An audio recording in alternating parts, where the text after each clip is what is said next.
News channel में आप सभी का स्वागत है।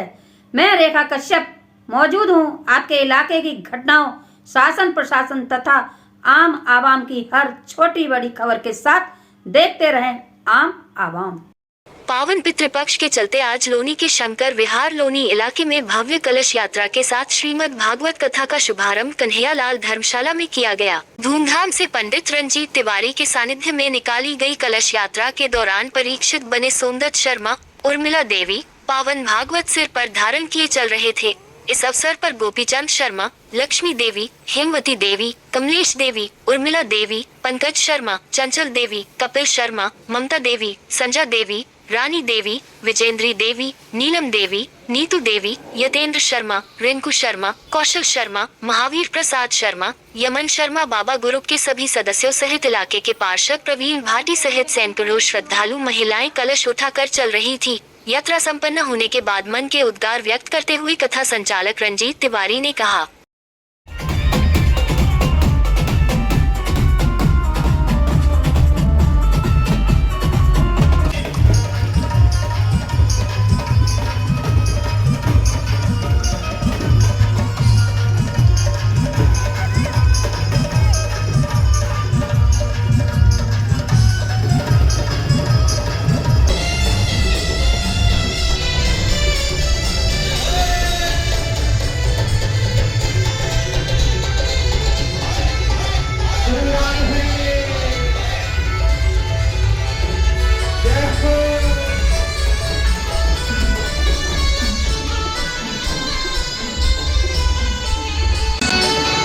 जिन भक्तों को खुशी है इस शोभा यात्रा में, कलश यात्रा में, सभी एक बार हाजिरी लगाएंगे।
रुक्मिणी सहितं वन्दे विष्णु आवाहयाम्यहम्।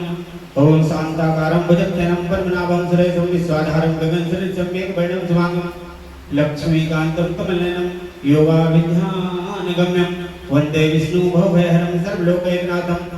ओम नीलाम्बुजश्यामलकोमलांगं सीतासमारोपितवामभागं पाणौ महासायकचारुजापं नमामि रामं रघुवंशनाथम्। ओम मनोजवं मारुतुल्यवेगं जितेन्द्रियं बुद्धिमतां वरिष्ठं।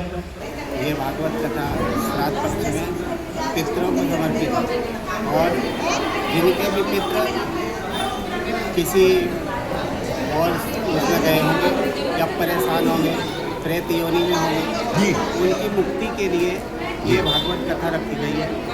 और केवल पितरों को मुक्त करने के लिए भागवत से बड़ा और कुछ है नहीं। तो इसलिए ये 3-4 सालों से कह रहे थे, लेकिन कन्हैया की कृपा इस साल हुई पितृपक्ष में। तो ये जितने भी हैं अपने पितरों के लिए सारे श्रद्धा भाव खूब आनंद होकर इसमें बढ़ चढ़ के भाग लिए। और 1 महीने से ऐसा लग रहा था जैसे इनके यहाँ कोई बहुत बड़ा फंक्शन या त्यौहार हो रहा है। सब बहुत खुशी, बहुत आनंद है और सबने बढ़ चढ़ के भाग लिए। पंडित जी, खास तौर से जो युवा वर्ग है, पुरातन काल में कथा कहानी के माध्यम से जन जागरण किया जाता था। आज उन युवाओं के लिए क्या कहना चाहेंगे जो केवल मोबाइल के अलावा और किसी को कुछ नहीं समझते? ये बात सही है। आजकल जो नई पीढ़ी है, जितने भी बच्चे हैं, ये हमारे सनातन धर्म को भूलते जा रहे हैं। सनातन धर्म के बारे में बिल्कुल भी पता नहीं है और देवी देवताओं के बारे में भी इन्हें पता नहीं है। मंदिरों से भी ये लोग गुजरते हैं तो दूर से ही टाटा बाय बाय करते हुए ऐसा जाते हैं, इन्हें ना तो कोई अभी आगे बढ़ा पा रहा है, समझा पा रहा है, और ना घर से इतना इन्हें संस्कार मिल पा रहा है, केवल मोबाइलों में ही परेशान है। तो इन बालकों को हम यही कहना चाहेंगे कि सभी भगवान से जुड़े और अपने सनातन धर्म से जुड़े। हमारे सनातन धर्म में भी जो पहले से होता है, जैसे लोग ज्ञानी हुआ करते थे, हमारे देवी देवताओं के बारे में जानते थे, आस्था विश्वास रखते थे, ऐसे हमारे आज के युवा पीढ़ी भी दोबारा उसमें आए। और जैसे हमारा और उन लोगों के लिए क्या कहना चाहेंगे जो आज भी अपने धर्म से विमुख हो रहे हैं? देखो, उन लोगों से तो मेरा हाथ जोड़कर निवेदन है कि पता नहीं कैसी उनकी सद्बुद्धि हो गई है। उनसे हमारी यही विनती है, कन्हैया से प्रार्थना करूंगा कि वो अपनी बुद्धि को वापस लाएं और इधर उधर अपना जो विमुख हो रहे हैं उससे सनातन धर्म से जुड़े और अपने भगवान से आस्था विश्वास रखें और इन्हीं पे रहें, दूसरे पे भरोसा करना बेकार है। आज यहाँ श्रीमद् भागवत कथा का आयोजन शुरू आरंभ हो रहा है, क्या कहना चाहेंगे? बहुत सारी महिलाएं कलश यात्रा में शामिल हैं। मैं देखो यहाँ के सभी नगर निवासियों से एक ही प्रार्थना करना चाहूँगा, ये सनातन के लिए है श्रीमद् भागवत कथा। ठीक है, आप अपने बच्चों के साथ, अपने माता पिता के साथ यहाँ आएँ और हमें जीवन को कैसे जीना चाहिए भागवत हमें ये सिखाती है। ठीक है, आजकल क्या है, जो हमारी युवा पीढ़ी है वो नशा की तरफ ज़्यादा जा रही है, तो आप भागवत में लेके आएँ, यहाँ से कुछ ना कुछ सीखें और डेली अपनी जीवन शैली में उसको उतारें।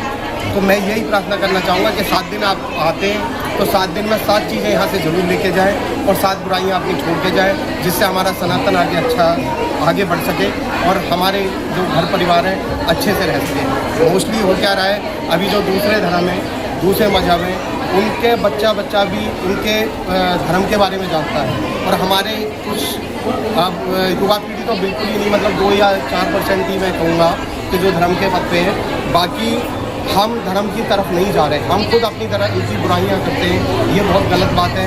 हमें अपने धर्म से जुड़ना चाहिए, हमें अपने धर्म से सीखना चाहिए कि जीवन कैसे जिया जाता है और कैसे हम भगवान श्री कृष्ण जब अपने बच्चों के साथ डेली ब्राह्मणों के मुख से ग्रंथ सुनते थे, वेदों का ज्ञान उनको दिलवाते थे, तो वो भगवान थे, उन्हें कोई ज़रूरत नहीं थी, फिर भी उन्होंने वो हमें सीख दी है कि हम अपने बच्चों को लेके आएँ और भागवत कथा में बैठे और यहाँ से सनातन पे कैसे चला जाता है और कैसे अपनी जीवन शैली को अच्छा किया जा सकता है, वो यहाँ से। आज ये मैं देख रहा हूँ बाबा ग्रुप का आपकी इसका क्या आशय है इस संगठन से? बाबा ग्रुप देखो एक छोटा सा ग्रुप है, हम 5-7 बंदे, हम धर्म के लिए कुछ काम कर रहे हैं, जैसे जागरण कराना, भागवत कराना, आपके कोई विधवा औरतें हैं उनको सहायता पहुंचाना, कोई बच्ची है जिसकी शादी नहीं हो सकती, जिसके माता पिता नहीं हैं उनकी शादी कराना, ये सब हम माध्यम हैं, करवाने वाले प्रभु हैं, सब उन्होंने दिया है, हम कुछ नहीं कर सकते, बाकी प्रभु ने हमें माध्यम बनाया है, हम उस पथ पे चलते हैं। जो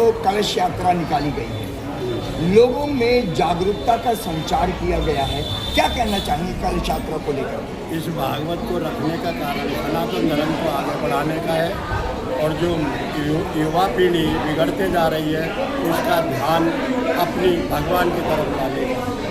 जब भगवान की तरफ ध्यान आएगा तो अपने माँ बाप को जान पाएंगे तो सनातन धर्म आगे बढ़ता जाएगा। अभी लोगों की इतनी भूल होते गई है, भूल गए भगवान है कौन माँ बाप है, माँ बाप की क्या इज्जत है, माँ बाप की क्या वैल्यू है, सनातन धर्म में भूले जा रहे हैं। उस सनातन धर्म को जागरूक रखने के लिए दोबारा से इसकी रचना की गई है भागवत की। शायद कुछ हो सकता है 10% 20% भागवत पर से सनातन धर्म का फर्क जरूर पड़ेगा। मुझे आशा है कि युवा पीढ़ी पर सनातन धर्म का अवश्य फर्क पड़ेगा, इसलिए ये आयोजन को रखा गया है, कोशिश करा है भगवान की शरण में आकर। हम तो आ चुके लेकिन सबको आगे बढ़ाकर शरण में लाना चाहते हैं, जिससे भगवान और हमारे जन्मदाता माता पिता भी खुश रह सकें और पितरों को, पूर्वजों को ये श्राद्ध के टाइम पे कथा रखी गई है, सबका कल्याण हो ऊपर वाला। क्षेत्र के लोगों में संस्कार सनातन धर्म के, उन संस्कारों को जागरण करने के लिए आज यहाँ भागवत कथा का आयोजन हुआ, कलश यात्रा निकाली गई, क्या कहना चाहेंगे उस कलश यात्रा को लेकर के जो गली कूचों से निकाली गई? कलश यात्रा एक भव्य और दिव्य कलश यात्रा थी। रोज बहुत दिनों से भागवत जी का कहीं भागवत जी कहीं मंगलों की भागवत कथा श्रीमद् भागवत कथा बहुत दिनों के बाद यह हुई है। लोगों में हर्ष और उल्लास था कि हम कलश यात्रा में शामिल हों। और ये क्या अभी पितृपक्ष चल रहा है, तो यम लोग से हमारे सभी पितृ धरती पे आए हुए हैं, जब सब लोग आए हुए हैं। सब लोग चाहते हैं कि हमारे पितरों की भी मुक्ति हो, तो वो कैसे हो, उसका एक ही माध्यम है मुक्ति का, श्रीमद् भागवत। तो सब ये जो श्रीमद् भागवत का आयोजन हो रहा है, ये प्रभु की कृपा से हो रहा है। कोई करने कराने वाला नहीं है, सब प्रभु कराने वाला। तो सब में एक भक्ति की सनातन धर्म की एक जागरूकता हो रही है, और वो जागरूकता में हम सब साथ मिलकर वो जागरूकता को आगे बढ़ा रहे हैं। और सब लोग श्रीमद् भागवत और रामायण यही सिखाती है कि अपने परिवार में रहते हुए हम कैसे धर्म का काम कर सकते हैं, वो हमें करना चाहिए। चाहे वो कोई बेटा हो, चाहे कोई बेटी हो, चाहे कोई महिला हो, उन सबको इसमें हाथ बटाना चाहिए। जिसकी जो सामर्थ्य हो, दान वित्त समान होना चाहिए। तो इसमें सनातन धर्म को लेके हम सब बाबा ग्रुप के सदस्य हैं, और सभी ये प्रभु की कृपा से भागवत हो रही है, और सबका इसमें क्या सहयोग है, सबका समर्थन है। और मैं तो सभी माताएं बहनों और सबको धन्यवाद कहना चाहता हूँ जो इतनी संख्या में बढ़ चढ़ के हिस्सा लिया, उनको मेरा हाथ जोड़कर बहुत बहुत आज यहाँ कलश यात्रा उठाई गई श्रीमद् भागवत कथा के शुभारंभ के लिए, क्या कहना चाहेंगे? बहुत अच्छा लगा। और जो कलश यात्रा में शामिल है उन लोगों के लिए क्या कहना चाहेंगे जो अभी भी दूर रहते हैं ऐसी चीज़ों से? नहीं रहते, सब अच्छा लग रहा है, सबको अच्छा लग रहा है, सब दूर से ही आए हुए हैं, सबको अच्छा लग रहा है जी। यहाँ पर आज भागवत कथा का शुभारंभ हो रहा है, क्या कहना चाहेंगे, कैसा लग रहा है यहाँ? अच्छा लग रहा है, ये हमारे तो भैया भतीजे कर रहे हैं, खूब अच्छा लग रहा है। तो अब से यहाँ हर रोज 2 बजे यहाँ शामिल होगी? नहीं, हम तो यहीं रहेंगे अभी 7 दिन तक। 7 दिन तक यहीं रहोगे? पूरा आनंद लोगे? हाँ, आनंद लेंगे। हमारे भैया भतीजे हैं, वो करवा रहे हैं जी। आप क्या कहना चाहेंगे? 7 दिन कथा होगी, उसके अंदर क्या ऐसा करेंगे जिससे आपका मन यहाँ रम सके? देखो, भगवान की बढ़िया लगता नहीं, है। भगवान की लीला तो, लेकिन मनुष्य भी तो अपने कर्म करता है ना। हमें तो खूब खुशी है, हमारे भतीजे हमारे भाई हैं। जी, आज यहाँ भागवत कथा का शुभारंभ होने जा रहा है 2 बजे से, क्या कहना चाहेंगे क्षेत्र के लोगों के लिए? 2 बजे से घर परिवार में खुशी होनी चाहिए, भागवत कराने जा रहे हैं। जी। सबकी मनोकामना पूरी होनी चाहिए, सब देवताओं को खुशी मिलनी चाहिए, हमको खुशी मिलनी चाहिए, हम करा रहे हैं सबको सम्मान। इससे पहले भी कभी भागवत कथा कराई कभी गई? नहीं कराई। मतलब ये अनमोल क्षण ऐसा आ रहा है जो आपके जीवन में पहला है, तो क्या आप एक ऐसा क्या कहना चाहेंगे जिससे ये अनमोल क्षण और सबकी जिंदगी में भी आए? हाँ, सबके आए, लेकिन हमको ऐसे कुशल मंगल सब हो, सबके जीवन में हुए। यहाँ कलश यात्रा, सब खुशी हो, सब। यहाँ कलश यात्रा निकाली गई, हाँ, उन लोगों के लिए क्या कहना चाहेंगे जो सवेरे से भूखे पेट यहाँ बैठे थे? खुशी उन्हें भी खुशी मिले, ये बातें तो यात्रा करिए, उन्हें तो खुशी मिलनी चाहिए उन्हें। आप क्या कहना चाहेंगे? सब कुशल मंगल रहे, भगवान के पास। मैडम, आपका नाम क्या है? सब कुशल मंगल जाएगा, भगवान सब कुशल। जी, यहाँ भागवत कथा में आप शामिल हुए, क्या कहना चाहेंगे? क्या इच्छा लेकर के आए हैं जो पूरी हो सके? इच्छा तो भागवत जी के द्वारा सब भगवत से मांगो तो पूरी होती है।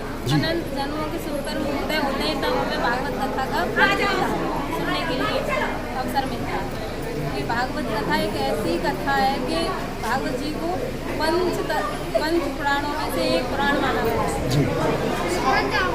तो इसकी जो ये कथा हो रही है, आपके आसपास में और लोग रहते होंगे, क्या उनको निमंत्रण नहीं देना चाहोगे इसके माध्यम से? निमंत्रण को सब दे, भागवत कथा को बिना बुलाए पितृगण देवगण तरसते। उन लोगों से क्या कहना चाहेंगे, उन महिलाओं से क्या कहना चाहोगे जो भागवत कथा से दूर रहने के बहाने ढूंढते हैं, मोबाइल हाथ में लेकर के बहाने बनाना चाहते हैं? कक्षा में पांडाल में आने का अवसर कुछ अलग पुण्यों से मिलता है, पांडाल में सुनने का अलग पुण्य। भागवत कथा तो एक अमूल्य कथा है, भागवत कथा तो न जाने कितने लोगों को, कितने पापों को नष्ट करने वाली कथा है। इसका तो नाम दिया गया है इसे।